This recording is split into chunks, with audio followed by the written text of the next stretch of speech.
அனைவருக்கும் வணக்கம். இன்றைக்கி பார்த்தீங்க அப்படின்னா திப்பிலி செடியை பற்றி தான் நம்ம பார்க்க போகிறோம். திப்பிலி ஆங்கிலத்தில் பார்த்தீங்க அப்படின்னா இந்தியன் லாங் பெப்பர் அப்படின்னு சொல்கிறாங்க.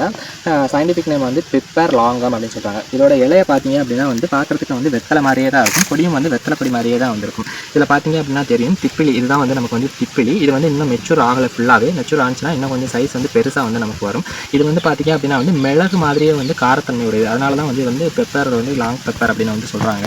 இது பார்த்தீங்க அப்படின்னா சளி, இருமல், அது மட்டும் இல்லாமல் ஆஸ்துமா மாதிரியான பிரச்சனைகளுக்கு யூஸ் பண்ணிட்டு இருக்காங்க. இதை நம்ம என்ன பண்ணணும் அப்படின்னா இது காஞ்ச நிலையில் நமக்கு அது சித்த மருத்துவ கடைகளில் கிடைக்கும். அதை இடிச்சிட்டு பாலோடவோ அல்லது தேனோடவோ கலந்து சாப்பிடணும். ப்ரெக்னெண்ட்டாக இருக்கிறவங்க டாக்டரோட கன்சல்டன்ட் இல்லாமல் இதை சாப்பிட கூடாது.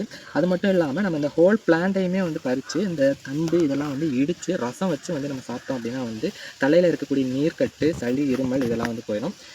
இது மாதிரி நிறையா வீடியோக்கள் தெரிஞ்சுக்கிறதுக்கு நமக்கு ஷேர் பண்ணுங்கள், லைக் பண்ணுங்கள், அப்படியே ஃபாலோ பண்ணிக்கோங்க.